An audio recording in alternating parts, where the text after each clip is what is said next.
Next topic है हम लोग का आज का, वो है स्टैंडिंग वेव्स या फिर स्टेशनरी वेव्स। देखो इसमें हो क्या रहा है, एक बार फिर से देखो एक बार फिर से, ठीक है, फिर से एक बार देखो।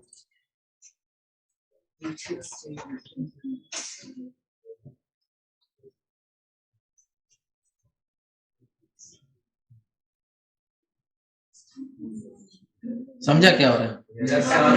रिफ्लेक्शन हो रहा है।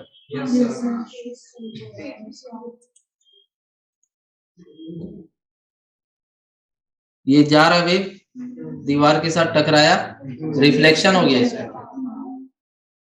रिफ्लेक्शन होके जब वो लौटा ना, तो आते हुए वेव से सुपर इम्पोज करेगा। समझ रहे हो? जो वेव्स यहाँ पे सुपर इम्पोज हो रहा है, एक आ रहा था और टकराने के बाद एक लौट रहा था, है ना?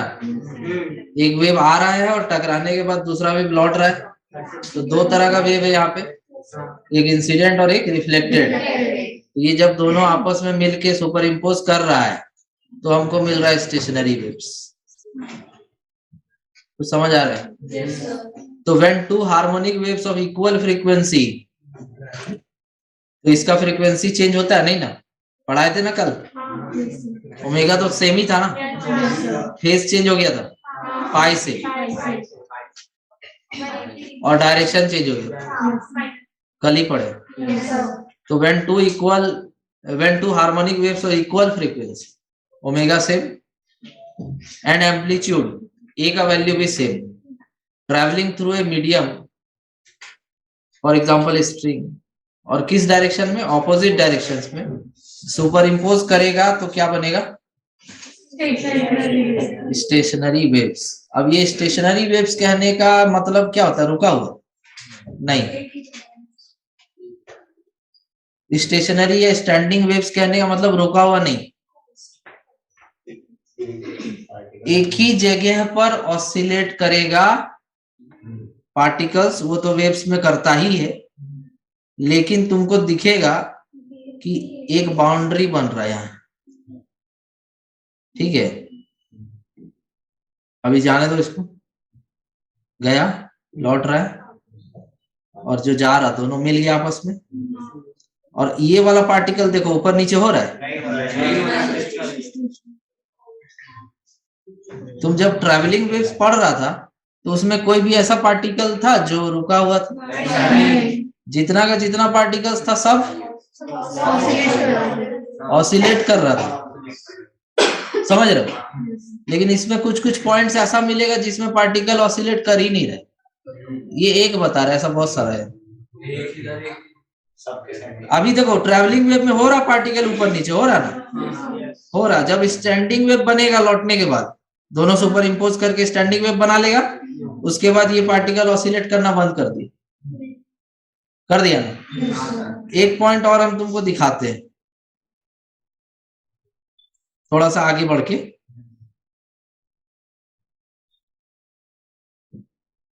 देखो ये जो पार्टिकल है, तो इसके बीच में जितना पार्टिकल है सब ऊपर नीचे होगा। उसी तरह से गैप बहुत सारा बनेगा। अब तुम देखना, नोटिस करना।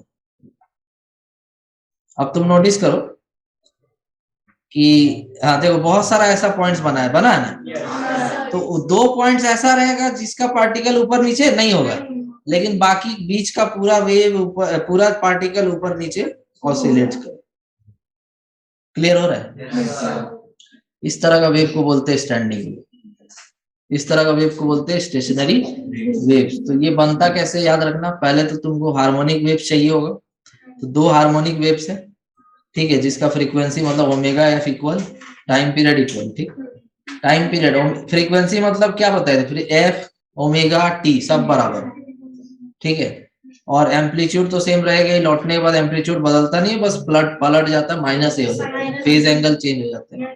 तो एम्पलीट्यूड सेम रहेगा और फ्रीक्वेंसी इक्वल रहेगा। किसी मीडियम में अगर वो ट्रेवल कर रहा है, एक इधर से और एक इधर से, तो जब दोनों कंबाइन होगा तो एक जगह पर मिलने के बाद क्या बनेगा? स्टेशनरी वेव बनेगा, स्टैंडिंग वेव बनेगा।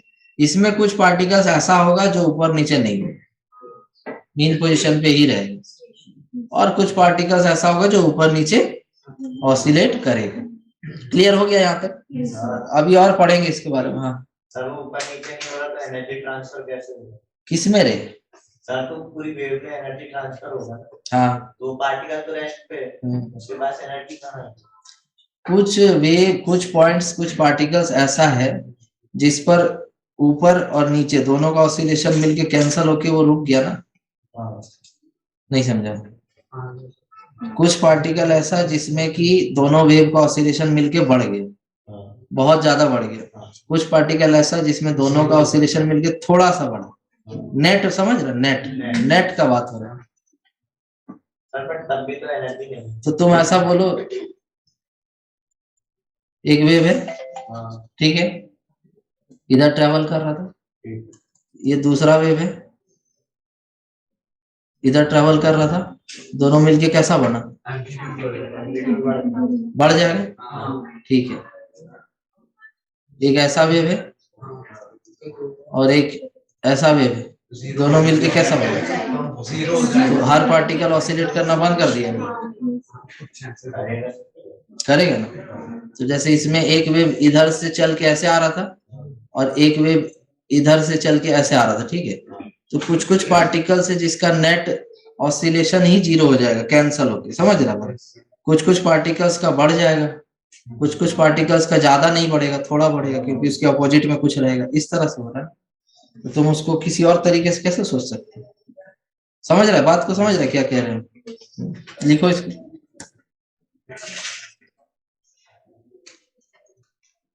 तुमको यहाँ पे कितना डायग्राम बनाना पड़ेगा? 4। पहला डायग्राम आता हुआ, दूसरा डायग्राम जाता हुआ, तीसरा डायग्राम ये दोनों का कॉम्बिनेशन। हाँ, 3 डायग्राम। एक आ रहा है ऐसे, एक लौट रहा है इधर से टकरा के, समझ गया? और फिर दोनों का कंबाइन। नहीं समझा बात? देखो, ये जाता हुआ, फिर एक आता हुआ ऐसे। हाँ, बना दे रहे भाई, बना दे रहे। एक ऐसे जाता हुआ, ठीक, ऐसे जा रहा था ना। दूसरा वाला जो लौट रहा था वो ऐसे लौट रहा था, ऐसे, ठीक है। दोनों कंबाइन किया तो एक नया वेव कुछ ऐसा बनेगा। देखो, समझ गया ना? तो ये 3 तरह का डायग्राम इसमें तुमको एनालाइज करना है। Travelling through a medium when 2 harmonic waves of equal frequency and amplitude traveling through a medium। देखो, ये जाता हुआ वेव है, टकराया, फिर एक वेव लौटा। जैसे ही लौटने वाला है, सब मिल करके स्टेशनरी वेव बना के एक ही जगह पे ऐसे ऐसे ऐसे ऐसे हो रहा है। देखो, तुम 2 पार्ट देखो, ऐसे देखो, ऐसे, ठीक है। 2 पार्ट देखो, ये रुका हुआ है पॉइंट, ये रुका हुआ है, ठीक है, और इधर वाला रुका हुआ है। बीच का पूरा ऐसे ऊपर जा रहा है और एक नीचे जा रहा है, ऐसे पूरा ऐसे ऐसे हो रहा है। एक ऊपर जा रहा है, दूसरा नीचे जा रहा है, एक ऊपर जा रहा है, दूसरा नीचे जा रहा है। देखो, एक साइड ऊपर जा रहा है तो दूसरा साइड नीचे जा रहा है, फिर ऊपर जा रहा है, नीचे, ऐसे ऐसे हो रहा है। देखो, एक और एग्जांपल। ये आदमी क्या किया है कि एक तरफ रस्सी को क्या किया, फिक्स कर दिए, और एक तरफ वेव बना रहा है। तो तुमको यहाँ पे दिखेगा स्टैंडिंग वेव्स, दिख रहे क्या? नहीं दिख रहा है? देखो ना, स्टैंडिंग वेव्स यहाँ बन रहा है। ये पॉइंट ऊपर नीचे नहीं हो रहा है, ये पॉइंट ऊपर नीचे नहीं हो रहा है, ठीक है, ऐसे हो रहा है, ऐसे। हाँ, ये ऊपर नीचे अगर कर रहा तो ये फ्री एंड कहलाएगा, ठीक है। चलो, मान लो कि ऊपर नीचे कर रहा है ऐसे, तो वो फ्री एंड है, उससे कोई प्रॉब्लम नहीं है। फ्री एंड भी होता है, क्लोज्ड एंड भी होता है, ठीक है ना। मतलब दोनों तरफ क्या करो, रस्सी को बांध दो और ऐसे वेव प्रोड्यूस कर दो, तो भी होगा स्टैंडिंग वेव्स। स्टैंडिंग वेव्स 2 तरीके से बनेगा। एक में क्या करो कि दोनों तरफ एंड को बंद कर दो, ठीक है, और एक में क्या करो कि एक तरफ एंड को बंद करो और एक तरफ ओपन। तो जब ओपन करेगा तो ये ऊपर नीचे होगा, तो जब ये वेव बनेगा इस तरह से, यहाँ से टकराएगा और टकरा करके लौटेगा, तो क्या बन जाएगा, एक स्टैंडिंग वेव। इसमें क्या करो कि दोनों तरफ बांध दो और इसको एक बार वाइब्रेशन दे दो, ऐसे जैसे रबर बैंड होता है ना, उसको ऐसे वाइब्रेशन दे दो, तो इसमें भी क्या होगा कि इस तरह से वेव्स ऐसे बनेगा और लौट करके जो बनेगा फिर उससे एक स्टैंडिंग वेव बन जाएगा दोनों केस में। तो इसको बोलेंगे हम लोग कि दोनों तरफ क्या है, क्लोज्ड एंड, और इसको बोलेंगे एक तरफ क्या है, फ्री एंड। ठीक है, तो फ्री एंड भी होता है और क्लोज्ड एंड भी होता है, दोनों केस में स्टैंडिंग वेव पॉसिबल है बनना। तो अगर तुम इसको फ्री एंड मानो तो हाथ ऐसे ऐसे ऊपर नीचे हो रहा है, ठीक है, उसमें भी हमको स्टैंडिंग वेव्स बनता हुआ दिख रहा है। अगर हम एक तरफ फिक्स कर दे और एक तरफ खोल दे तो भी स्टैंडिंग वेव्स बनेगा, दोनों तरफ बांध दे तो भी स्टैंडिंग वेव्स पॉसिबल है कि बनेगा उसमें। समझ आ रहा है?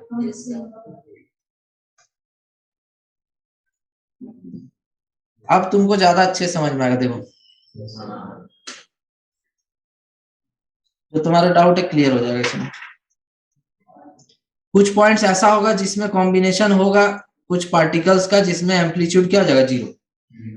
ठीक है, तो ये वाला पॉइंट ऊपर नीचे नहीं हो रहा है क्या, लेकिन ये पॉइंट सबसे मैक्सिमम तक जा पा रहा है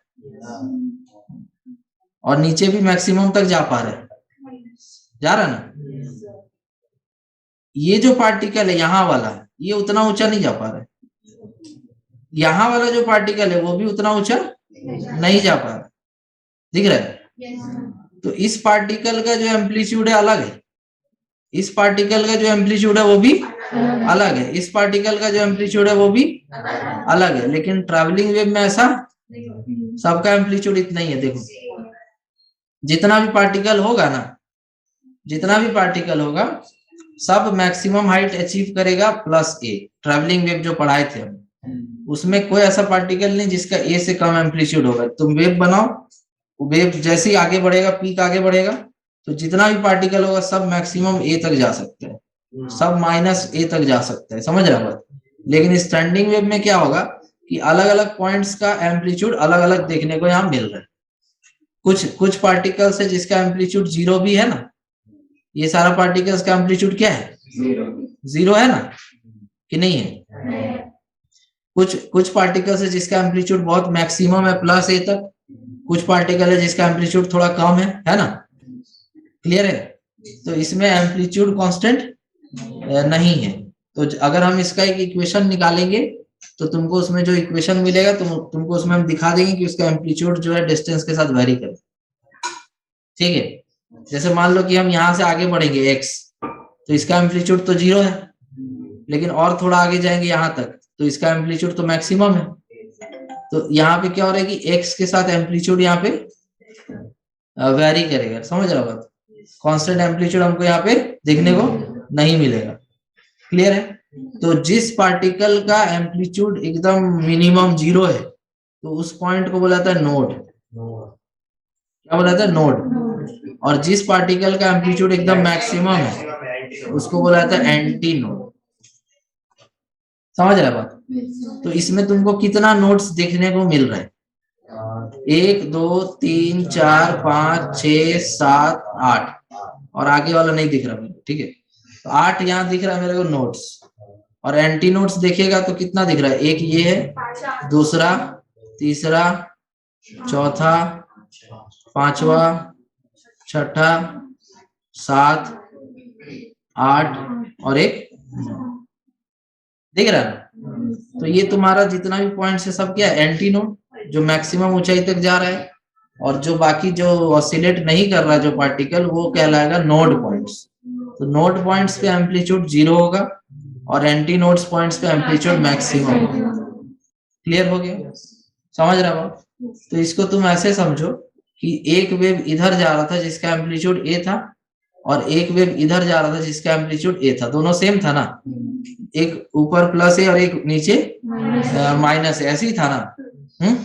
पलट के लौट रहा था ना। तो जो वेव पलट के लौटेगा क्या उसमें ऑसिलेशन ऊपर नीचे नहीं होगा क्या? तो उसमें भी एम्पलीट्यूड प्लस ए से माइनस ए तक वेरी करेगा। और जो वेव जा रहा था, इंसिडेंट हो रहा था, क्या उसमें पार्टिकल प्लस ए से माइनस ए ऑसिलेट नहीं होगा क्या? होगा। तो कुछ पार्टिकल ऐसा होगा जिसमें ए और ए जुड़ के एम्पलीट्यूड 2a हो जाएगा, कुछ पार्टिकल्स ऐसा होगा जिसमें एम्पलीट्यूड ए और ए घट के 0 हो जाएगा। कुछ समझ में आ रहा है? तो इस तरह से एंटी नोड और नोड्स पॉइंट्स बनेंगे। आया समझ? ये डायग्राम बना लीजिए नोड और एंटी नोड के लिए। या जो बनाए हैं उसी में लिख दीजिए, ठीक है। जो डायग्राम अभी बनाए है ना उसमें लिख दीजिए कि एंटी नोड कौन है, नोड कौन है। देखिए ये जो पहला वेव है इसका इक्वेशन हम मान ले रहे हैं y1 equals to a sine kx minus omega t, ठीक है। और जो दूसरा वेव तुम जाता हुआ देख रहे हैं, सपोज करो इसका इक्वेशन हम मान लेते हैं y2 equals to a sine kx plus omega t plus pi, पढ़ाए थे ना। तो इसको डायरेक्टली हम माइनस ए लिख दे क्या, कल ही बताया। तो इसको डायरेक्टली हम प्लस पाई की जगह पे minus A sine kx plus omega T लिख दे, समझ रहा बात। तो दो तरह का वेव है मेरे पास, एक है y1 equal to a sine kx minus omega t और दूसरा है minus a sine kx plus omega t. Clear है। तो ये हम लोग जब लेते हैं तो ये कब लेते हैं, जब एक वेव जा करके लौटे, है ना। समझ रहा बात या नहीं समझ। तो हम यहाँ पर थोड़ा सा चेंज ये करना चाहते हैं कि हम यहाँ पर फेज चेंज ना लेकर के सिंपल एक वेव लेना चाहते हैं, जो एक इस तरफ जा रहा है जो दूसरा इधर से आ रहा है। दो अलग अलग वेव लेके हम सुपरपोजिशन करा रहे हैं, ठीक है। कोई दिक्कत? क्लियर, कॉन्सेप्ट समझ में आ रहा है। वो तो तुम्हारा जब एक वेव जाता था, इंसिडेंट होता था तो a sine kx minus omega t, और जब रिफ्लेक्ट होता था तो minus a sine kx plus omega t. तो वो होता था तुम्हारा कौन सा एंड से, फिक्स्ड एंड से, समझ गया। और जब फ्री एंड होता था तब फेज चेंज नहीं होता था, डायरेक्शन चेंज होता था, ठीक है। तो हम वही वाला लेना चाहते हैं, ठीक है, ताकि हमको वो माइनस वाला झंझट ना हो, सिंपल डेरिवेशन कर रहे हैं। So y1 equal to a sine kx minus omega t और y2 equal to a sine kx plus omega t. Clear है? कोई डाउट है किसी की? नहीं ना। अब दोनों को सुपरपोजिशन कराना पड़ेगा। सुपरपोजिशन कराना मतलब ऐड, तो y इक्वल टू क्या हो जाएगा, y1 प्लस y2। y1 कितना है, a sine kx minus omega t और a कॉमन ले लिए plus sine kx plus omega t. Clear है यहाँ तक? डाउट है किसी? डाउट है किसी? चलो अब ये देखो sine c plus sine d का फॉर्मूला आ चुका है। तो sine c plus sine d अगर कहीं रहेगा ना तो इसका हम लोग लिखते हैं 2 sine c plus d by 2 और cos c minus d by 2, ठीक है। तो ऐड करके हम लिखेंगे a into 2 times of sine c plus d, this plus this करेगा ओमेगा टी कट जाएगा, kx ऐड होकर 2kx हो जाएगा, फिर 2 से डिवाइड करेंगे तो 2 से 2 कट जाएगा, तो सिंपल क्या आएगा, साइन kx। उसके बाद करेंगे c माइनस डी कॉस के साथ, है ना। तो कॉस c माइनस डी, देखो c ये है और माइनस डी, तो kx कट जाएगा और ओमेगा टी क्या हो जाएगा, 2 ओमेगा टी, और डिवाइडेड बाई 2 करेंगे 2 से 2 कट जाएगा। अब ये मत सोचना कि माइनस लिखे कि नहीं, क्योंकि कॉस के साथ माइनस का कोई मतलब है नहीं, तो सिंपल इसको क्या लिख देंगे, ओमेगा टी। यहाँ समझ आया? तो इसका जो इक्वेशन बना मेरा कुछ ऐसा बना, 2a sine kx cos omega t. तो ये जो इक्वेशन बना ये तुम्हारा स्टैंडिंग वेव का इक्वेशन होगा। समझ रहा बात? तुमको याद होगा जब हम ट्रैवलिंग वेव या प्रोग्रेसिव वेव पढ़ा रहे थे तो उसमें तुमको इक्वेशन बताए थे कि जो y होगा वो फंक्शन होगा ax प्लस माइनस bt का। यहाँ पे तुमको कुछ ऐसा दिख रहा है, ax प्लस माइनस bt दिख रहा है, x के साथ प्लस माइनस t का कुछ है नहीं। तो ये एकदम अलग इक्वेशन है तुम्हारा ट्रैवलिंग या प्रोग्रेसिव वेव जो इक्वेशन पढ़ा था उससे एकदम अलग इक्वेशन। तुम पहला इक्वेशन देखो उसमें तुमको kx माइनस ओमेगा टी दिख रहा है, दूसरा इक्वेशन देखो उसमें तुमको kx प्लस ओमेगा टी दिख रहा है, लेकिन तीसरा इक्वेशन देखेगा तो उसमें kx plus minus omega T कुछ भी तुमको नहीं देखने को मिलेगा। तो ये एक तरह का ट्रैवलिंग वेव नहीं, प्रोग्रेसिव वेव नहीं, बल्कि ये एक तरह का स्टैंडिंग वेव का इक्वेशन है। समझ गया? अब तुम इसमें एक पार्ट को नोटिस करो जिसको ब्रैकेट के अंदर रखे, वो कौन है, 2a साइन kx। तो जो 2a साइन kx है इसका वैल्यू वेरिएबल है x के साथ, तुम क्या करोगे, एक्स का वैल्यू 0 रख दो। तो अगर तुम एक्स का वैल्यू 0 रख देगा तो एम्पलीट्यूड 0 हो जाएगा, हो जाएगा ना। वही अगर तुम एक्स का वैल्यू रख दो लेमडा तो भी 0 हो जाएगा, क्योंकि के का वैल्यू 2 पाई बाई लेमडा होता है, लेमडा लेमडा कट जाएगा तो 2 पाई साइन 2 पाई 0 ही होता है। तो इस तरह से इसका एम्पलीट्यूड वेरी करेगा। तुम उसका वैल्यू रख दो लेमडा बाई 4, तो 2 pi by lambda into lambda by 4 pi by 2 हो जाएगा ना, तब उसका एम्पलीट्यूड हो जाएगा 2a। समझ रहा बात? तो एम्पलीट्यूड कांस्टेंट है नहीं है, एम्पलीट्यूड जो है वो एक्स के साथ क्या हो रहा है, वेरी कर रहा है। तो यहाँ पे तुमको अभी थोड़ी देर पहले डायग्राम में हम बताए थे ना कि सबका एम्पलीट्यूड सेम नहीं है, जगह के हिसाब से अलग अलग एम्पलीट्यूड का पार्टिकल दिखेगा तुमको। किसी का एम्पलीट्यूड 2a हो जा रहा है, किसी का एम्पलीट्यूड 0 हो जा रहा है। जो 2a एम्पलीट्यूड वाला दिख रहा था वो क्या था, एंटीनोड, और जो 0 एम्पलीट्यूड वाला दिख रहा था वो क्या था, बाकी बीच में जो इंटरमीडिएट पार्टिकल्स होगा जिसका एम्पलीट्यूड 0 से लेके 2a के बीच में रहेगा। समझ रहा हो? लिखो फिर आगे बताओ। तो इस एक वेव लिए थे, पहला y1 दूसरा y2, दोनों का कॉम्बिनेशन किए तो स्टैंडिंग वेव बना, और स्टैंडिंग वेव का इक्वेशन मिला मेरे को y equal to 2a sin kx minus y equal to 2a sin kx cos omega. तुम ध्यान से देखेंगे तो मेरा फ्रीक्वेंसी चेंज नहीं हुआ भाई, अरे पहले भी ओमेगा था ना, अभी भी तो ओमेगा ही है। हाँ, टाइम पीरियड फ्रीक्वेंसी चेंज नहीं हुआ है। एक चीज और नोटिस करो तुम, जितना भी पार्टिकल है सब अलग अलग एम्पलीट्यूड में ऑसिलेट कर रहे हैं, लेकिन सब एक साथ मीन पे पहुंच रहा है, सब एक साथ एक्सट्रीम पे पहुंच रहा है, सब एक साथ मीन पे पहुंच रहा है एक लाइन पे, सब एक साथ ऊपर पहुंच रहा है, सब एक साथ नीचे पहुंच रहा है, देख रहे हैं। हाँ, वो बात अलग है कि कोई प्लस में और कोई माइनस में, लेकिन अगर जा रहा है एक्सट्रीम पे तो सब एक साथ जा रहा है, जा रहा मीन पे तो सब एक साथ जा रहे हैं, जा रहा ना।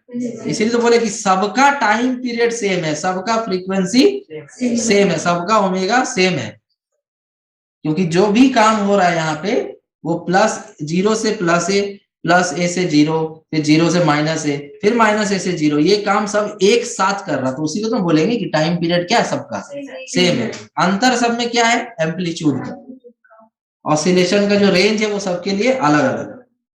इस तरह का स्टैंडिंग वेव्स होता है, ये सारा प्रॉपर्टीज बता रहे थे। अभी हम लोग यहाँ पे कुछ डिफरेंस जानेंगे। देखो, ट्रैवलिंग वेव और स्टैंडिंग वेव्स में डिफरेंस जानेंगे, ठीक है। ट्रैवलिंग वेव में बताए थे कि these wave advance in a medium with definite velocity, यही था ना। और स्टेशनरी वेव में these waves remain stationery between two boundaries in the medium. अभी तुमको हम सिखाए कि जैसे सपोज करो कि ये मेरा एक स्टैंडिंग वेव है, इसमें ये वाला पार्टिकल इसी बाउंड्री के बीच में ऑसिलेट करता रहेगा ऊपर से नीचे। ये जितना पार्टिकल है सब इसी दोनों बाउंड्री के बीच में ऑसिलेट करता रहेगा, ये पार्टिकल्स इन्हीं दोनों बाउंड्री के बीच में ऑसिलेट करता रहेगा, और ये सारा पार्टिकल इसी दोनों बाउंड्री के बीच में ऑसिलेट करता रहेगा। ये सारा पार्टिकल्स में जो भी ऑसिलेशन हो रहा है ऐसे हो रहा है, ये पीक आगे पीछे बढ़ रहा है क्या, या ये पीक आगे पीछे जा रहा है, या ये पीक आगे पीछे जा रहा है, या फिर ये पीक आगे पीछे जा रहा है क्या। तो वही यहाँ पे लिखा हुआ है कि जो भी वेव्स यहाँ बनेगा वो स्टेशनरी होगा दो बाउंड्रीज के बीच में, जिसको बोलेंगे नोड्स। नोड्स के बीच में ये क्या रहेगा, स्टेशनरी। स्टेशनरी का मतलब ये नहीं कि पार्टिकल्स ऑसिलेट नहीं करेंगे, स्टेशनरी का मतलब ये हुआ कि जो पीक है वो आगे पीछे बढ़ेगा नहीं। समझ गया बात? लेकिन इसमें क्या होता था कि पीक आगे जाता था, पीक आगे जाता था ना, ये पीक यहीं रहता था, ये पीक यहीं ऊपर नीचे होता था। तो दोनों में ये अंतर है, समझ रहे बात? दूसरा पॉइंट कि जो ट्रैवलिंग वेव होगा, all the particles of the medium oscillate with same frequency and amplitude. जितना भी पार्टिकल है सबका एम्पलीट्यूड सेम रहता है, क्योंकि सब कोई पीक को फेस करेगा और सब कोई पीक के हाइट तक जाएगा, सब कोई ए तक जाएगा। समझ गए? जो उसके पहले वाला पार्टिकल का फ्रीक्वेंसी या टाइम पीरियड था उसका भी उतना ही होगा, उतना देर में वो भी पूरा ऊपर से नीचे तक ऑसिलेट करेगा। लेकिन इसमें क्या होगा कि all particles accept eight nodes, nodes वाला पार्टिकल को छोड़ करके बाकी जितना भी ये सेम फ्रीक्वेंसी से ऑसिलेट करेगा। लेकिन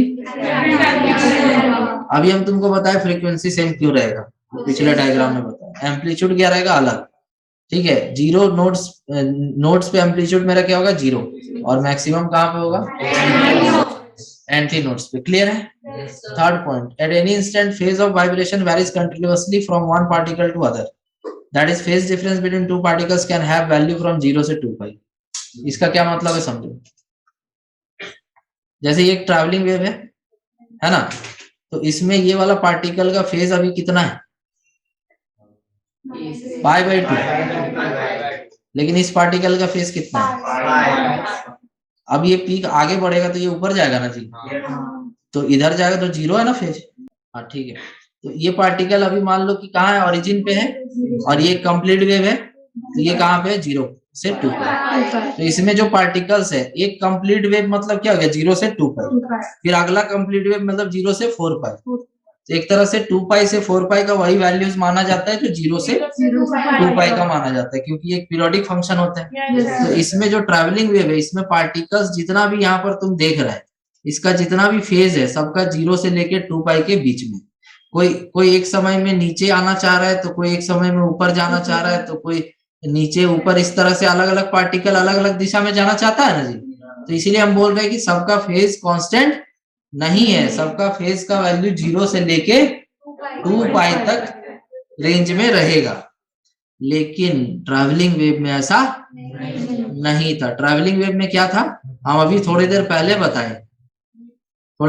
बताए कि सारा पार्टिकल एक साथ मीन पे आता है, सारा पार्टिकल एक साथ एक्सट्रीम पे जाता है, सारा पार्टिकल एक साथ -a एक्सट्रीम पे जाता है, या -2a पे, या जिसका जैसा एम्पलीट्यूड है उसके हिसाब से। समझ रहा बात? सबका एम्पलीट्यूड सेम नहीं होता है, लेकिन सब एक साथ एक्सट्रीम पे रहते हैं, सब एक साथ मीन पे रहते हैं, मतलब सबका फेज एंगल क्या होता है, सेम होता है। तो यहाँ लिखा होगा, eight any instant the phase of all particle between two successive nodes is same. यहां से लेकर के यहां तक जितना भी पार्टिकल है एक साथ यहाँ रहेगा, यहां से लेके यहां तक जितना भी पार्टिकल है एक साथ यहाँ रहेगा, यहां से लेके यहां तक जितना भी पार्टिकल है एक साथ यहाँ रहेगा, और सब किधर जाना चाह रहा है, मीन पे। सब किधर जाना चाह रहा है, एक साथ। सब किधर जाना चाह रहा है, एक साथ। और यहाँ सब किधर जाना चाह रहा है, एक साथ। तो जब सबका डायरेक्शन एक पॉइंट पे एक ही है, कौन सा, इस नोड के बीच का, और इसमें भी इस नोड से लेके इस नोड के बीच का सबका डायरेक्शन क्या, सेम है। फिर इसमें इस नोड से लेके इस नोड के बीच का डायरेक्शन सबका क्या, सेम है। फिर इस नोड से लेके इस नोड के बीच का सबका डायरेक्शन क्या है, सेम। और सब एक साथ मीन पे खड़ा है, सॉरी एक्सट्रीम पे खड़ा है सब एक साथ, और सब एक साथ कहाँ पहुंच जाएगा। समझ रहा बात? तो इसीलिए बोलेंगे कि जो दो नोड्स होगा उसके बीच में जितना भी पार्टिकल होगा सबका फेज क्या रहेगा, सेम। लेकिन अगर इसका फेज कुछ मान रहा है और इसका फेज कुछ मान रहा है, तो दोनों का फेज सेम होगा क्या, नहीं, उल्टा होगा। हाँ समझ रहा बात? एक का पॉजिटिव होगा दूसरे का नेगेटिव, क्योंकि यहाँ पर ये सारा पार्टिकल्स ऊपर से नीचे मीन पे आना चाहता है, और ये सारा पार्टिकल्स नीचे से ऊपर मीन पे जाना चाहता है। तो फेज इसका सेम होगा बट नेगेटिव होगा। नहीं समझे? फाई और -फाई। तो वही यहाँ लिखा हुआ है कि दो नोड्स के बीच का जो फेज होगा वो सेम रहेगा, ठीक है। लेकिन अगर आजू बाजू के नोड्स के बीच का देखेंगे तो ऑपोजिट होगा फेज, अदर साइड वाले का। फिर इसका और इसका ऑपोजिट, फिर इसका और इसका ऑपोजिट। क्लियर हो रहा है कुछ भी? नहीं हो रहा है? ठीक है, तो ये तुम्हारा या तो 0 फेज डिफरेंस होगा या फिर पाई।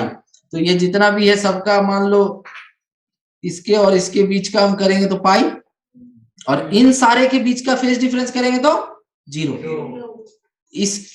ये वाला पार्टिकल्स और इसका पार्टिकल्स के बीच का फेज डिफरेंस करेंगे पाई।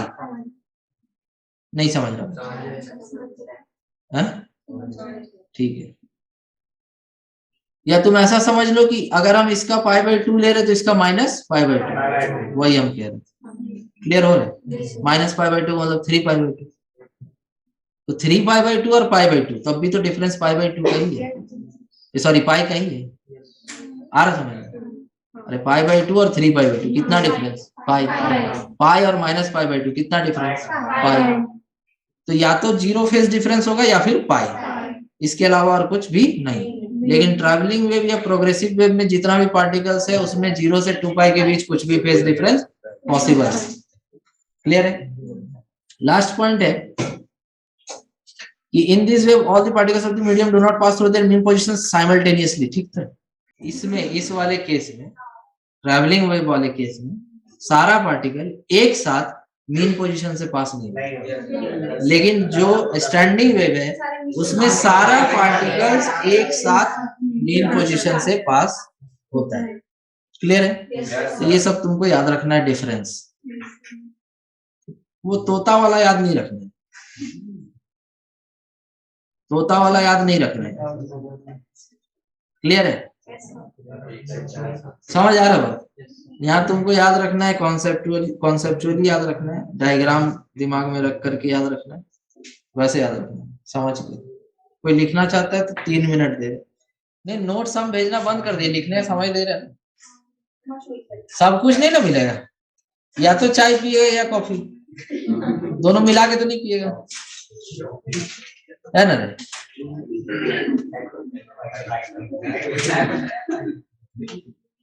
कभी मेहमान जाता होगा किसी के घर, तो या तुम पूछता है कि चाय लेंगे या कॉफी लेंगे, अब वो आदमी बोलेगा दोनों लेंगे, तो थोड़ा ऑड लगेगा ना। बोले कैसा भुक्खड़ आदमी है। तो उसी तरह से तुम हमको बोला था कि सर हम लिखना चाहते हैं तो लिखिए, अगर ये लिखने में समय लग रहा तो इसका फोटो हम भेज देंगे, इसका फोटो हम भेज देंगे। ठीक है, जगह छोड़ दो। फर्स्ट वाला क्लास का तो भेज दिए थे।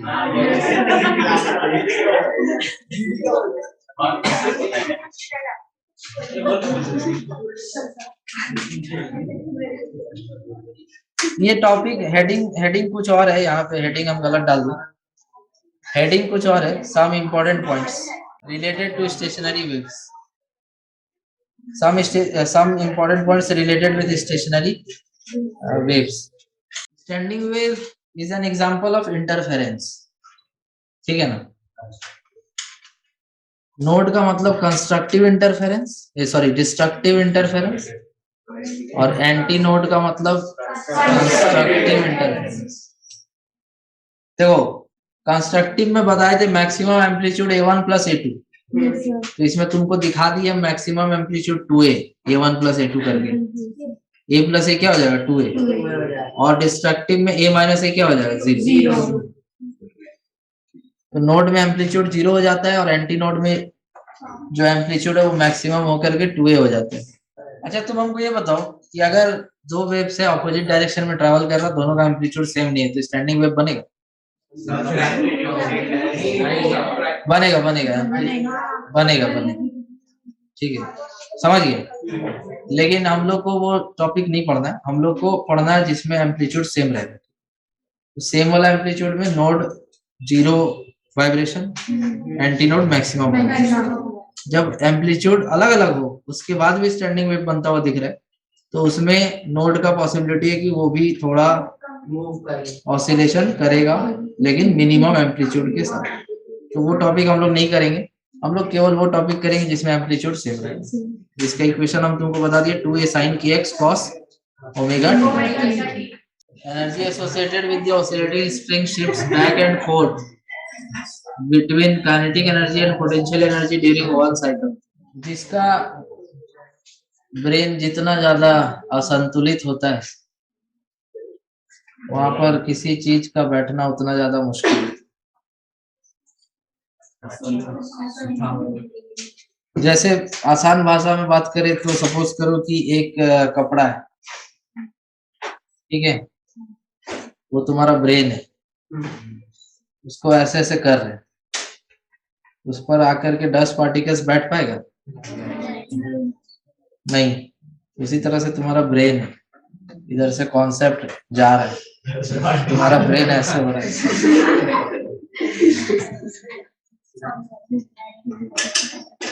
तो उस पर जो कॉन्सेप्ट है वो आके स्थिर से एक जगह रुक पाएगा?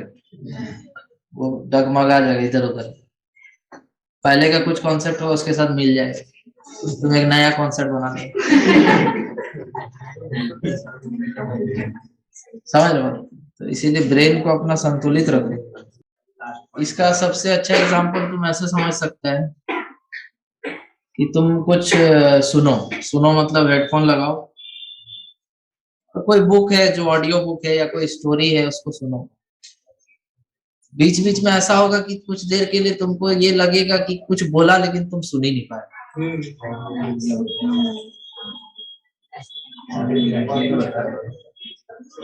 वो रीजन होता है तुम्हारे ब्रेन का वाइब्रेशन इतना ज्यादा है कि एक जगह टिका हुआ है ही नहीं। सब तुम कुछ ऑडियो बुक सुन रहे हो, वहां चल रहा है कहानी, शुरू में सुन रहा था, बीच में अचानक से गायब हो गया तुम। सोया नहीं, जागा हुआ जागा हुआ है, लेकिन तुम्हारा जो ब्रेन है उसका संतुलन खराब हो गया, तुम वहां से कहीं और चला गया, तो जो वो बोल रहा था वो तुम ग्रैस्प नहीं कर पाए। तो वो यहाँ भी तो एप्लीकेबल है। यहाँ पे कुछ पढ़ाया जा रहा है, तुम उस टाइम पे अपना ब्रेन को इधर उधर मरने के लिए छोड़ दिए, इधर उधर धक्का खा रहा हो, लात जूता इधर उधर से खा रहा हो, तो वो जो कॉन्सेप्ट है वो ग्रैस्प कर पाएगा?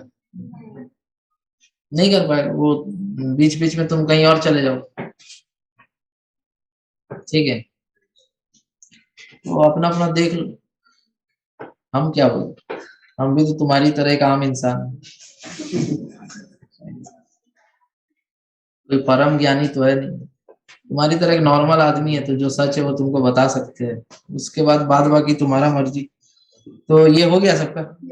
हाँ, क्या पूछ रहा? पहला पॉइंट क्लियर है सबको? दूसरा पॉइंट, नोड्स क्या रहेगा? परमानेंटली रेस्ट पे रहेगा। एनर्जी तुम्हारा एक तरफ से दूसरे तरफ ट्रांसमिट नहीं हो पाए, एक तरह से वो रिजिड पॉइंट है ना। तो अगर एनर्जी एक तरफ से दूसरे तरफ नहीं जा पा रहा नोड के, तो कहाँ जा रहा है? कभी बहुत ऊपर चला जा रहा पार्टिकल एक्सट्रीम पे, तो वहां पोटेंशियल एनर्जी मैक्सिमम हो जा रहा है। कभी पार्टिकल मीन पे आ जा रहा है, वहां वेलोसिटी मैक्सिमम हो जा रहा है। तो ये पार्टिकल्स जो है काइनेटिक एनर्जी और पोटेंशियल एनर्जी का ऑसिलेशन देख पा रहे हैं दो नोड्स के बीच में। एनर्जी प्रोपागेट नहीं हो पा रहा है स्ट्रिंग में, पार्टिकल्स के पास वही एनर्जी काइनेटिक और पोटेंशियल के फॉर्म में मेरे को देखने को मिल रहा है। एक्सट्रीम पे सबसे अधिक पोटेंशियल देखने को मिल रहा है और मीन पे सबसे अधिक काइनेटिक देखने को मिल रहा है, और ये कंटिन्यूअस चल रहा है, इसीलिए हम बोले बैक एंड फोर्थ। अब डाउट क्लियर है? आगे बढ़ते हैं। क्वेश्चन बना के दिखाई। यहाँ पे क्वेश्चन है कि equation represents stationary wave y equals to 12 sin 4 pi x sin 40 pi t।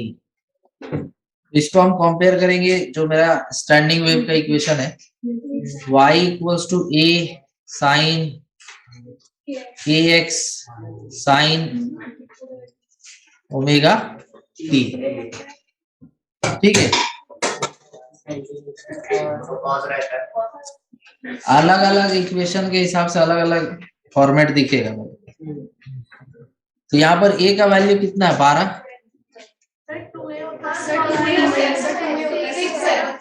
हाँ, तो 2a का वैल्यू कितना? 12। a का वैल्यू कितना गया? 6। ठीक है, 2 भूल गया मैं। यहाँ पर तुम्हारा जो साइन kx, k का वैल्यू कितना है? 4 पाई, और ओमेगा का वैल्यू 40 पाई। तो पूछा था व्हाट इज द एम्पलीट्यूड, तो 6 वेवलेंथ इक्वल्स टू क्या हो जाएगा? 2 पाई बाई के का वैल्यू कितना? 4 पाई, तो 1/2, जो भी यूनिट से देख लेना। ठीक है, और यहाँ ओमेगा रेडियन पर सेकेंड में होगा, है ना, एम्पलीट्यूड सेंटीमीटर में होगा। यहाँ तक समझ गया ना? तो मेरा एम्पलीट्यूड आ चुका है, वेवलेंथ भी आ चुका है, वेलोसिटी चाहिए तो ओमेगा बाई के होता है उसका फॉर्मूला, तो ओमेगा 40 पाई अपॉन 4 पाई, तो कितना हो जाएगा? 20 सेंटीमीटर पर सेकेंड। हाँ यार वही दिक्कत है ना मेरे साथ। तो 10 सेंटीमीटर पर सेकेंड। आगे लिखो। अलग अलग इक्वेशन का सुपरपोजिशन होगा ना, तो अलग अलग फॉर्मेट का वेव्स, स्टैंडिंग वेव्स बन सकते हैं। ठीक है, तो तुम ये सोच रहा होगा कि सर आप लिखा थे 2a sin kx cos omega T, कोई दिक्कत नहीं है, sin ओमेगा टी। बट हमको तो फॉर्मूला में k से और ओमेगा से मतलब है। k का वैल्यू दिख रहा है, ओमेगा का वैल्यू दिख रहा है, तो वेलोसिटी आ जाएगा ओमेगा बाई k। तो कंपोनेंट वेव्स का वेलोसिटी कितना था? 10 सेंटीमीटर पर सेकेंड। एम्पलीट्यूड कितना था कंपोनेंट वेव्स का? 6। और वेवलेंथ कितना था कंपोनेंट वेव्स का? Half centimetre. बोलो हो गया सबका? कोई डाउट है किसी को? आगे बढ़े। ये क्वेश्चन बनाओ, तुमको मजा आएगा। देखिए देखिए, अभी थोड़ी देर पहले तुमको एक इक्वेशन बताए, थोड़ी देर पहले एक इक्वेशन बताए, y equals to 2a sin kx cos omega t. ये हम पढ़ाए। तो अगर हमको मान लो नोड्स का पोजीशन चाहिए, तो नोड्स का अगर मेरे को पोजीशन चाहिए, तो जो मेरा एम्पलीट्यूड है ये है ना, तो ये एम्पलीट्यूड क्या होना चाहिए? जीरो होना चाहिए। ये जीरो तभी होगा जब साइन के एक्स जीरो होगा, है ना? और साइन के एक्स जीरो मतलब के एक्स का वैल्यू क्या क्या हो सकता है? एक तो जीरो हो सकता है, पाई हो सकता है, पाई। साइन पाई क्या होता है? पाई होगा सर। बोलता नहीं। 2 पाई, 3 पाई नहीं होगा। नहीं होगा।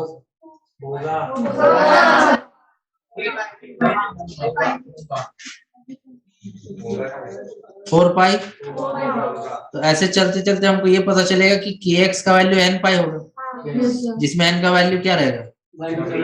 0, 1, 2, 3 ऐसे रहेगा। तो यहाँ पर अगर हम मान लो के जगह 2 पाई बाई लेमडा रख दे तो कोई प्रॉब्लम तो नहीं है।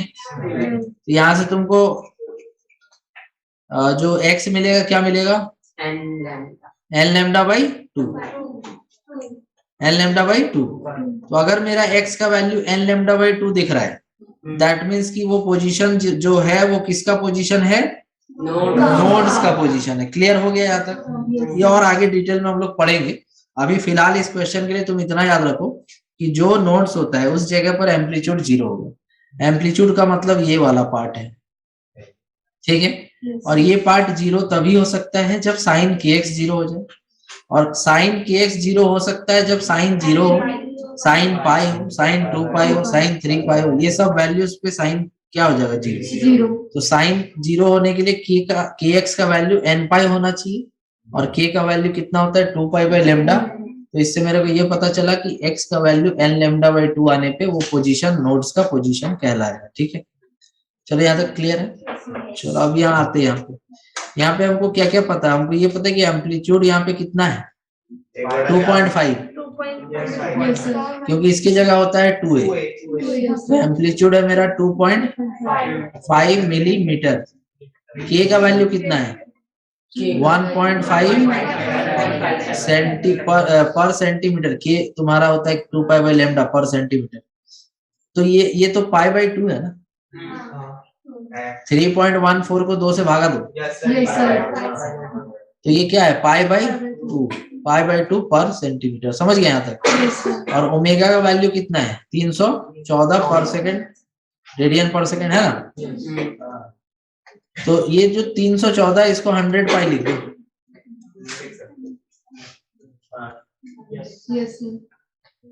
अरे 314 100 पाई तो होगा। यहाँ तक ठीक है? और लेंथ ऑफ स्ट्रिंग कितना दिया? 10 सेंटीमीटर। ठीक, अगर हम यहाँ पे, हाँ, तो यहाँ पर आपका जो लेमडा आएगा वो आराम से निकल जाएगा ना। लेमडा 2 पाई बाई के होता है ना। तो के को हम पाई में क्यों बदले थे तुम समझ गया होगा। तो पाई बाई 2 तुम यहाँ पे पाई में बदलेगा नहीं, 1.57 रख देगा और दिए जा रहे, करे जा रहे। अरे थोड़ा दिमाग लगाओ भाई। 1.57 इज पाई बाई 2। पाई काटा तो कितना आया? 4 सेंटीमीटर। समझ रहा बात?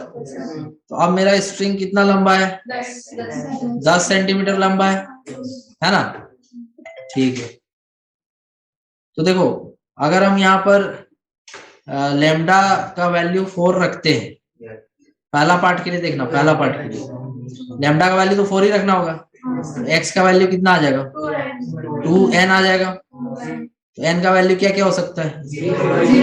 तो जो नोट्स मेरा जहां जहां बनेगा ध्यान से देखना, एक नोट बनेगा 0 पे, फिर n का वैल्यू 2 रख दो, 1 रख दो, 2 पे बनेगा, फिर 4 पे बनेगा, फिर 6 पे बनेगा, 8 पे बनेगा, 10 पे बनेगा, बस ना। अब उससे आगे कहाँ जाएगा तो? क्योंकि स्ट्रिंग कहाँ तक है? 10 तक, इसके आगे नहीं जाना है, ठीक है। तो पहला नोड, दूसरा नोड, तीसरा नोड, चौथा नोड, पांचवा नोड और छठा। पहला 0 पे, दूसरा 2 सेंटीमीटर पे, तीसरा 4 सेंटीमीटर पे, 6 सेंटीमीटर पे, 8 सेंटीमीटर पे, और तो बाकी जितना बीच में होगा नोड होगा, ये एंटी नोड होगा ना। तो डायग्राम कुछ ऐसा बनेगा। क्वेश्चन में क्या पूछा? नोड्स और एंटी नोड्स का पोजीशन तो लोकेट कर दिए हम। नंबर ऑफ लूप्स कितना है? 5 हो गया आंसर। आंसर लिख लेना, 5 यहाँ पे लूप होगा और नोड्स होगा 0 पे, 2 पे, 4 पे, 6 पे, 8 पे और 10 पे। और एंटी नोड्स होगा 1 पे और बीच में 2 और 4 का 3, 4 और 6 के बीच में 5, 6 और 8 के बीच में 7, 8 और 10 के बीच में 9। तो ये सब पोजीशन होगा एंटी नोड्स का। ये कैसे निकाला गया, तुमको पूरा कॉन्सेप्ट क्लियर हो गया। अगला टॉपिक पढ़ेंगे आगे। ये टॉपिक तुमको समझाते हैं फिर आगे बताएंगे। जैसे अगर मान लो fundamental tones, overtones and harmonics of sound wave या साउंड सोर्स, ठीक है। इसका मतलब समझो, जैसे कोई ये तुम म्यूजिकल इंस्ट्रूमेंट बजाता है ना, हाँ कोई बजाता है, क्या बजाता है? गिटार बजाती है। और कौन क्या बजाता है? और कोई कुछ बजाता है? तुम लोग जी, लड़का लोग कुछ बजाता है? हाँ? और कोई कुछ बजाती है लड़की? कुछ भी बजाओ, वहां साउंड वेव प्रोड्यूस होगा, ठीक है। वाइब्रेशन प्रोड्यूस होगा तभी जाके साउंड रिलीज होगा वहां से। चाहे तुम तबला बजाओ, हारमोनियम बजाओ, पियानो बजाओ, ठीक है, गिटार बजाओ, शहनाई बजाओ, और जो भी जिस तरह का भी इंस्ट्रूमेंट तुम बजाओ। फॉर एग्जाम्पल हम बात करते हैं उस्ताद बिस्मिल्लाह खान का, तो वो बजाते थे शहनाई, ठीक है। शहनाई जानता है? नहीं जानते? हाँ, तो शहनाई बजाते थे वो, ठीक है। तो वहां पर जो साउंड प्रोड्यूस होता है ना, उसका फ्रीक्वेंसी अलग अलग होता है, और उस फ्रीक्वेंसी के हिसाब से हम लोग डिसाइड करते हैं कि कैसा साउंड हमको प्रोड्यूस करना है। वो सालों का प्रैक्टिस होता है, बहुत साल तक प्रैक्टिस करने पर तुम अलग अलग फ्रीक्वेंसी का साउंड वहां से बजा पाएगा, तुम अलग अलग फ्रीक्वेंसी का साउंड प्रोड्यूस करा पाएगा, ठीक। अगर तुमको ला करके हम बोल दे लो शहनाई बजाओ, तुम बजाएगा लेकिन कोई सुनेगा नहीं बोल। इसका रीजन ये है कि तुमको पता ही नहीं है कि कितना फ्रीक्वेंसी निकालना है, कौन सा साउंड अच्छा लगेगा, कब क्या, ये सब तुमको कुछ पता ही नहीं। तुम लेगा फूक मारना चालू कर, यही करेगा ना, तुमको आइडिया नहीं है। तो अगर हम कोई भी ऑर्गन पाइप लेते हैं, जैसे सपोज करो कि एक ऐसा ऑर्गन पाइप लेते हैं जिसमें एक तरफ रास्ता बंद है, ठीक है, और एक ऐसा ऑर्गन पाइप लेते हैं जिसमें दोनों तरफ रास्ता खुला हुआ, तो इसको बोलते हैं ओपन ऑर्गन पाइप, ठीक है। और इसको बोलते हैं closed organ pipe. Organ pipe जो ऑर्गन से बजे,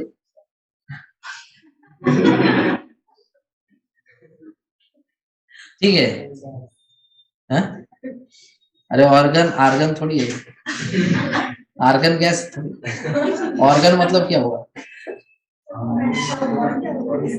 ऑर्गन मतलब क्या हुआ? अंग।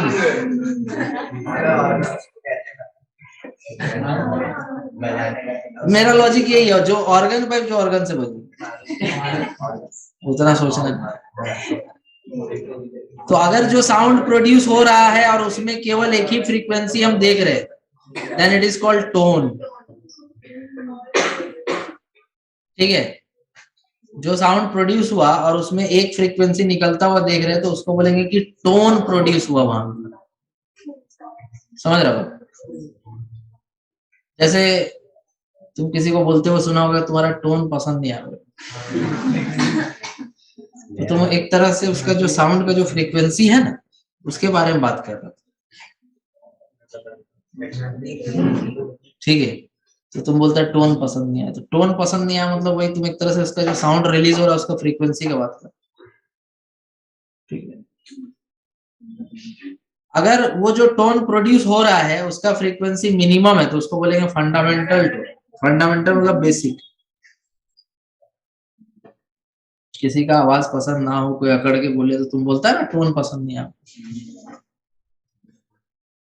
ठीक है, तो वही है। तो अगर मान लो कि जो टोन प्रोड्यूस हुआ, जो भी फ्रीक्वेंसी प्रोड्यूस हुआ वो मिनिमम है, उससे कम फ्रीक्वेंसी वहां पे हम प्रोड्यूस नहीं कर पाए, ना कर पाए, तो उसको बोला जाएगा फंडामेंटल। सबसे basic frequency is called fundamental tone. दूसरा ओवरटोन। ओवरटोन मतलब ऐसा टोन जिसका फ्रीक्वेंसी हाइयर है, किससे? फंडामेंटल टोन से। स्मार्ट का क्या होता है? Over smart. कॉन्फिडेंस का क्या होता है? ओवर। उसी तरह से टोन का क्या होगा? ओवर। बेसिक फ्रीक्वेंसी जो रिलीज हुआ, जो मिनिमम फ्रीक्वेंसी रिलीज हुआ, दैट इज कॉल्ड टोन। उसके ऊपर का फ्रीक्वेंसी को बोलेंगे ओवर, उससे हायर फ्रीक्वेंसी को बोलेंगे ओवर टोन। ठीक है, और हार्मोनिक्स का मतलब? हार्मोनिक्स का मतलब हो गया, जैसे मान लो कोई साउंड प्रोड्यूस किया तुम और उसमें तुम्हारा फंडामेंटल फ्रीक्वेंसी भी है और उसका मल्टीपल्स भी है। जैसे सपोज करो एक फ्रीक्वेंसी है 20 हर्ट्ज, दूसरा फ्रीक्वेंसी है 40 हर्ट्ज, तीसरा फ्रीक्वेंसी है 60 हर्ट्ज, चौथा फ्रीक्वेंसी है 65 हर्ट्ज। ये सब हार्मोनिक्स है, क्योंकि ये क्या है? 20 का मल्टीपल है। ये क्या है? 20 का मल्टीपल। ये 20 का मल्टीपल है। तो अगर कुछ भी साउंड प्रोड्यूस हो रहा है, जैसे फंडामेंटल फ्रीक्वेंसी मेरा 20 है, तो 20 का जितना भी मल्टीपल्स होगा उसको हार्मोनिक्स बोलेंगे। बात समझ गए? जैसे 20 का मल्टीपल 40 हो गया, 60 हो गया, 80 हो गया, 100 हो गया, ये सब क्या कहलाएगा? हार्मोनिक्स। क्लियर है? टोन समझ गए? फिर उसके बाद तुम फंडामेंटल फ्रीक्वेंसी समझ गए, उसके बाद ओवरटोन, उसके बाद हार्मोनिक्स, और आगे क्या है? ऑक्टेव। ऐसा फ्रीक्वेंसी जिसका ऐसा टोन जिसका फ्रीक्वेंसी दोगुना है किसका? Fundamental frequency. फंडामेंटल मतलब मिनिमम बेसिक फ्रीक्वेंसी, तो उसका जो ट्वाइस फ्रीक्वेंसी होगा उसको हम लोग बोलेंगे ऑक्टेव। क्लियर है? आगे लिखिए। अब आते एकदम मुद्दा का बात करेंगे। 15 मिनट्स लगेगा मेरे को, जल्दी लिखो इसको। तुमको इसमें जो सबसे ज्यादा इंपॉर्टेंट है वो है फंडामेंटल फ्रीक्वेंसी, ओवरटोन और हार्मोनिक, बस। ठीक है, तुम लोग कोई म्यूजिक क्लास नहीं करता था क्या बचपन में? इसमें तो सिखाए जाते हैं सब, ऑक्टेव और हार्मोनिक्स, ओवरटोन्स। हमारे स्कूल में म्यूजिक का क्लास होता था, और जो हमारे म्यूजिक टीचर थे उनका नाम था तिवारी सर। तो वो हम लोग को म्यूजिक सिखाते थे इस तरह से कि जैसे म्यूजिक क्लास है तो हम लोग तो ऐसे ही खुश, म्यूजिक क्लास खुशी मिलेगा, पढ़ना नहीं। वो आते थे, आने के बाद दो लड़का को उठाते थे, बोलते थे उठो, उनको चाबी देते थे और बोलते थे जाओ वहाँ म्यूजिक स्टोर होता था ना, तो वहां से हारमोनियम ले आना और वो 3 तबला वाला क्या बोलते हैं उसको, कॉम्बो जो बोलो, वही सब। तो वही सब लेके आओ। वो दोनों जाता था, टांग वांग के लेके आता था। हैं? उसके बाद क्लास में रखते थे। और जो 1-2 बच्चा लोग जो गाना वाना गाता था ऑर्केस्ट्रा टाइप, तो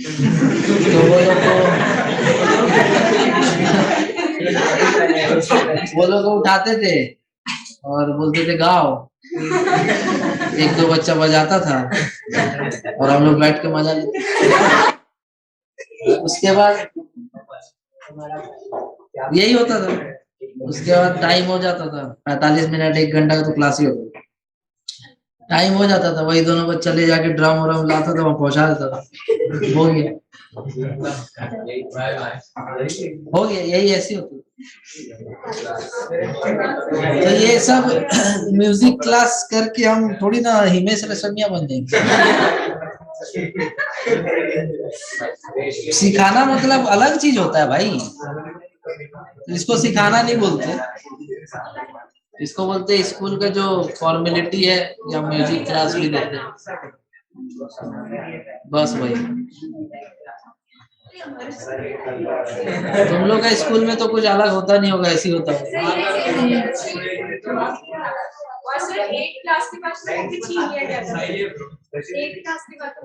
हाँ, उसके बाद तो उसी तरह से जब हम लोग का फिजिकल एजुकेशन का क्लास होता था, तो उसमें पीटी सर आते थे। जितना भी पीटी सर होते हैं, उनके गले में एक विसल होता है। कोई भी देखे तो बजाना चालू। मतलब तुम्हारा शर्ट गंदा क्यों, टाई क्यों नहीं पहना, जूता क्यों नहीं पहना। तो जो भी पीटी क्लास होता था, उसमें टीचर आते थे। टीचर आने के बाद बोलते थे 3 रो होता था, 3-4 रो होता था। उधर रो वाले खड़े हो जाओ, निकलो एक लाइन से, उधर से एक लाइन से ऐसे निकलो, फिर नाव देश लो, थोड़ा दूर तक लाइन बना के गया, फिर ले जा करके, जैसे नहीं होता है कि जानवर को फील्ड में चरने के लिए छोड़ देते हैं, वैसे ही ले जा करके हम लोग एक क्लास में लगभग 60-70 बच्चा होते थे, तो ले जा करके सबको ग्राउंड में छोड़ दिया जाता, जाओ चलो। उसके बाद फिर उसमें से कुछ लोग होते थे जो फुटबॉल ला के थोड़ा बहुत खेलते थे। कुछ लोग होता था पेड़ के नीचे बैठा रहता था,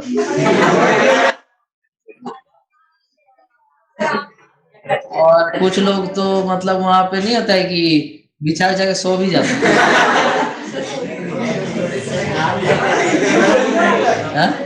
खेलते थे।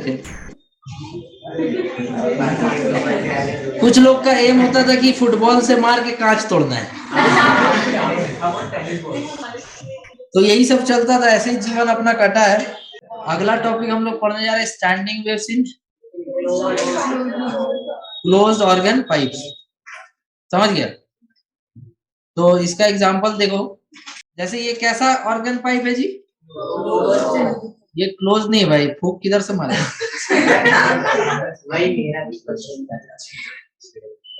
फूके किधर से? ठीक है, ये तुम्हारा है क्लोज्ड ऑर्गन पाइप। इसका एक एंड क्या है? ये एंड क्लोज्ड है, इसीलिए इसको बुला रहा है क्लोज्ड ऑर्गन पाइप।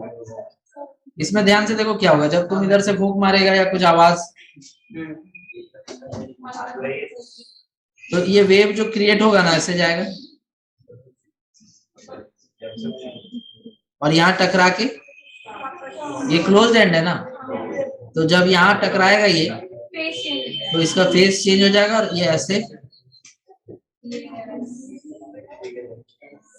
लौटेगा। ठीक है, समझ रहा बात? तो ये अभी हम एक सैंपल डायग्राम बता रहे हैं कि इस तरह से कुछ होगा।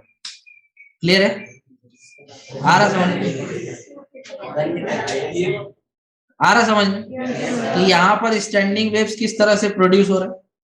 यहाँ पर स्टैंडिंग वेव कुछ इस तरह से प्रोड्यूस हो रहा है कि एक एंड से लाइट साउंड जो है वो क्या हो रहा है, टकरा करके वापस लौट रहा है। समझ रहा बात?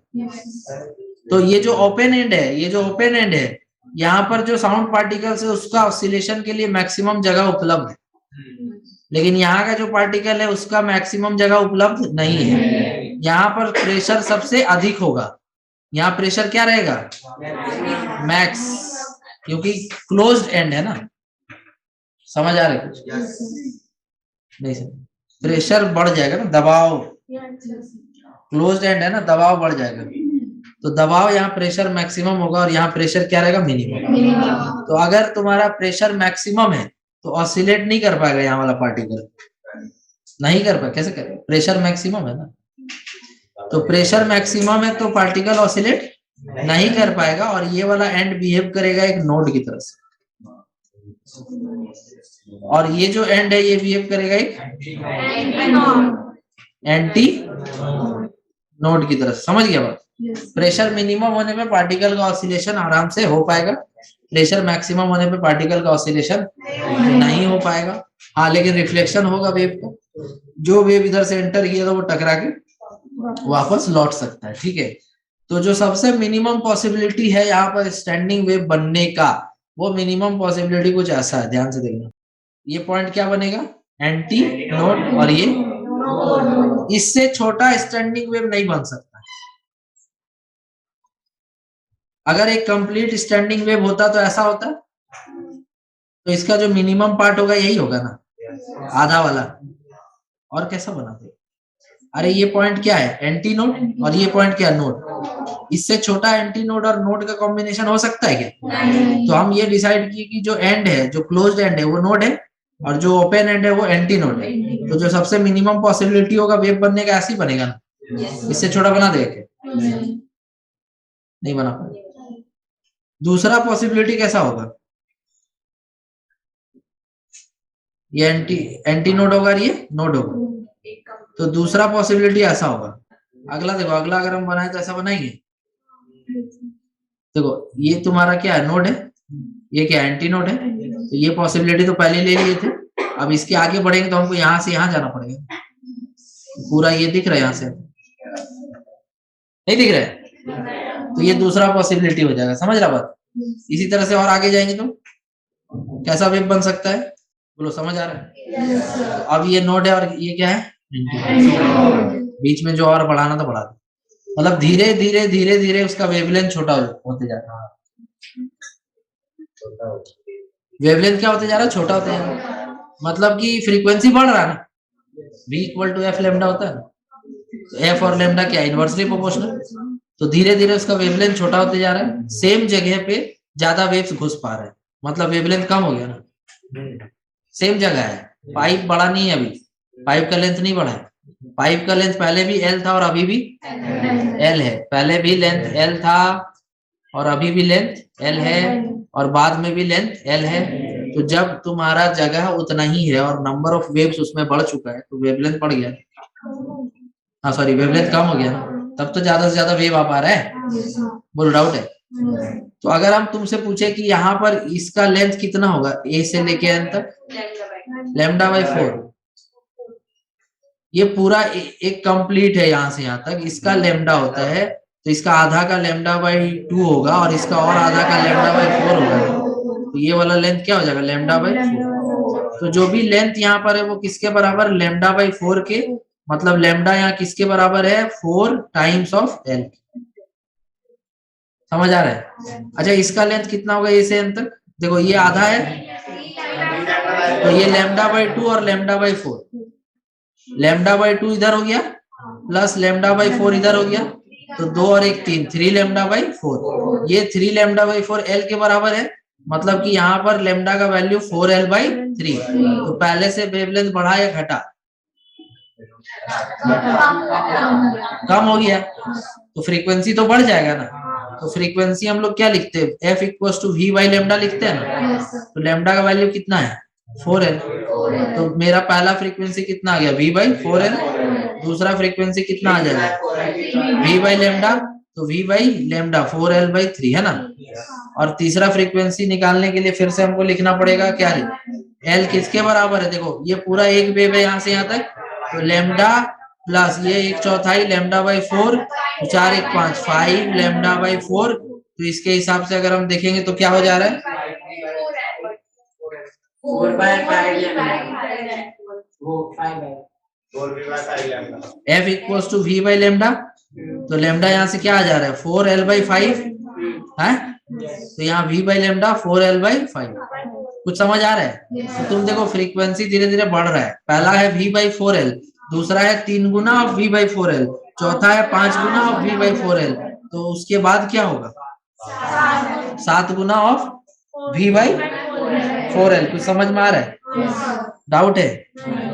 या फिर हम लोग इस पार्ट को फिर से यहीं से स्टार्ट करेंगे, शुरू से एक बार और बता दो। आज इतना ही करते, मतलब मान के चलो इसको तुम लिखना चाहते हैं या अगले दिन फिर बताएंगे?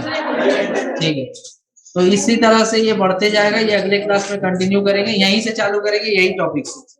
और तुम एक चीज और नोटिस कर लो कि आज हम यहाँ तक पढ़ाए, नेक्स्ट क्लास में इसके आगे बताएंगे।